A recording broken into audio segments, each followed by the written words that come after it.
So as your readership grows, and the potential to use them does as well, to callously manipulate them, do you see yourself going for something really big, like how Penny Arcade has their own like hospital charity, or Child's Play, or friggin' PAX, their gaming convention, which has basically completely replaced the now defunct E3 as the industry standard? I mean, that's pretty big scale stuff, They do right? great work. Oh, I'm not complaining, but my point is, do you see yourself trying to engage on any of these grand ventures, or do you feel like, well, maybe that's not for you, because that's a much bigger level of fan participation as well as just raw organization and investment.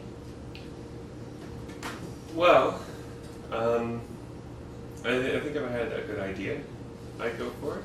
But I mean, Penny Arcade has nailed doing the good work with their charity. I just need a good idea. Randall had a great one with his random meetups. I don't know if you followed that. No, I haven't. He came up with this formula where you feed in yesterday's, I think it's New York Stock Exchange closing value, and that's what's on set of geo coordinates. You can meet up, and it's all they're divided in different areas. So everyone in San Francisco can meet up at a certain location, and so it's sort of random meetups, and that's cool. If I had the idea, I would have done it. Randy was a genius guy there. So yeah, I mean, if I had a good idea that needed 100,000 people to do something, you would definitely you wouldn't feel daunted. Is what I'm saying. Like as far as media, okay. No, I mean it's because some people don't want that much attention or have to have that much responsibility, but you'd be up to the challenge. Oh, it wouldn't be responsibility. I mean, Penny Arcade, they have staff, and there's responsibility there, but yeah. Randy's method is more come up with an idea and just put it out there for others to use. Let people run with it.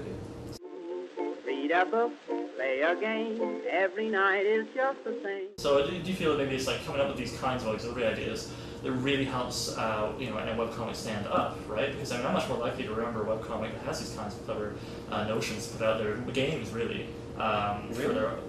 Really? You think so? Yeah, I think it helps them stand out a lot. I'm much more likely to remember somebody that has a really wicked idea and a funny comic rather than just a funny comic. So do you feel like, as I'm noticing more and more webcomics that come out with these kinds of things on the side, I don't know, do you think it might become part of the whole creative arms race to try and battle it out? I never said it like a creative arms race. I guess there's a positive benefit PR thing from it, but PR sounds superficial. Yeah, but I mean it's a business, right? As well. But if you want to make a living from it, it is. It doesn't have to be. No. I mean, it's a business, and then I sell T-shirts online. You go buy T-shirts, and that keeps me off the street. Yeah. And this will sort of get close to talking about indie cred. Yeah. But there's running it like a business in the sort of 1930s plutocratic sort of way, and there's running a business in that, buy comics online for free. If you want to buy a T-shirt, that's great. You don't have to, and it's all easy. Yeah. And I don't really see these Machiavellian maneuverings behind. No, what I'm seeing are the good ideas coming first, and then the sort of like benefit coming after, and then maybe some people noticing, I mean, what's his face? Tim Buckley does Control-Delete, one of the worst webcomics out there uniformly, has a reputation for basically stealing people's ideas and using them in a mercenary fashion. So I wouldn't be surprised if he tried to.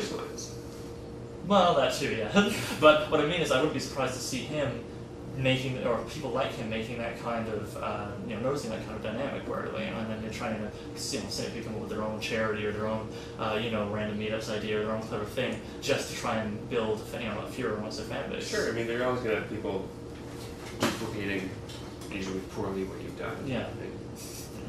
The nice thing about webcomics is that it takes the idea that people will copy stuff and share it, and it turns into positive. So you're not pirating my comic, you're sharing it, you're free advertising when you link to it or when you embed it in your email or something. Yeah. When you make a date, any old night, gonna meet your sweetie soon. When you're hanging out with much other webcomic dudes and dudettes, which we do so often every other weekend. No, but the conventions, right, like that kind of stuff, and presumably the people who the webcomic creators who do live in the same small area hang out. I don't know, more often than not, right? R. Stevens and Jeff Rowland and I think Jeff Jock are all in the same area, aren't they? Massachusetts, yeah. So when you guys are doing that, I mean, obviously, I come back to the laid out question of where do your ideas come from? Obviously, sometimes those ideas come from conversation. And you and I were just, before we did this interview, we were sitting there, you, me, and Joey Kumo of ASofterWorld.com. You have to say his name in full like that always. we're having a conversation, you guys both say, oh wow, I'm going to race to get that comic, off with this idea that you both kind of simultaneously came up with. Now it was a joke, obviously you guys weren't seriously being asses. And as you say, you and Joey kind of said, well, it works better for Joey's comic, so Joey's going to go use that idea. Go to asoftwareworld.com and figure out which one it is. But do you find when there's like like a whole bunch, have you ever met another webcomic creator who's maybe kind of touchy, because I've definitely noticed in my screenwriters you'll get this thing where like they're definitely more, especially more amateur ones, are kind of reluctant to discuss their ideas, feel they'll be... Yeah, but there's a difference. Screenwriters, I remember a friend of mine, Tim, was talking about he worked at a game company, and a screenplay or a game idea is a big project, it takes a year or so to get to conclusion. A webcomic, we're putting out one a day, most people do one a day. Yeah. And so ideas are not hard to come by. We're putting out an idea a day for a strip. They're not these precious things everyone wants to steal. I mean, Tim was saying how when he's interviewing people for the game company, they say, all right, so tell us a couple of your ideas for games. And someone would say, no, I don't want you to steal them. And they wouldn't get the job because you can't find out what kind of games on there. They won't talk about what they're doing. Exactly. And the fact is, they have thousands of ideas for games and not enough time to do them all. It's about execution, not the idea per se. It's about the way the idea is expressed, right? So I'm not sure what your question is asking. Do I was just curious if you ever get any moments, or are all webcomic creators doing it, pretty good people about it, or have you ever been seen beside someone going blah blah blah, and then somebody makes a joke, or they're like, I'm using that, don't use that. Have you ever had like burst moments with them, or are they generally a much nicer crowd than people, I guess, in the game industry by the sounds of things? I remember at RaffleCon, I was sitting beside Randy, XKCD, and Jeff QC, and they come up with the script together, and Randy wrote a site and this tell text like, I wrote this beside Jeff. Yeah, so... It's about a man that gets pulled sideways by gravity. I heard that one, yeah. So, okay, so you figured as long as there's like some props thrown in, then hey, that helps. Plus, as you say, it's less of a commodity given that they're, so many more ideas are required to be pulled upon so much more rapidly. So yeah. Okay, well, that's good to know. So it's nice because I've always, you get the impression, right? But I mean, the impression is almost you can't guarantee that's going to line up with reality. But I get the impression whenever I'm reading any webcomic news posts by creators that they are generally a friendly bunch who, don't pick snips with each other or create web drama and so on and so forth. Though that certainly happens. Yeah.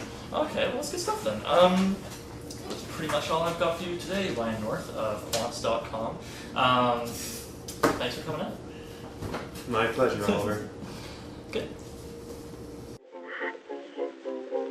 What do you do in the evening when you don't know what to do?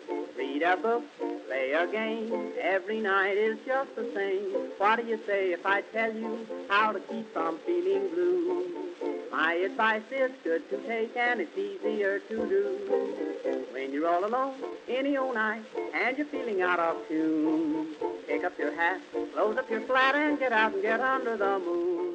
I had a stripogram once, but it was a monkey that stripped down to a monkey with less clothes on.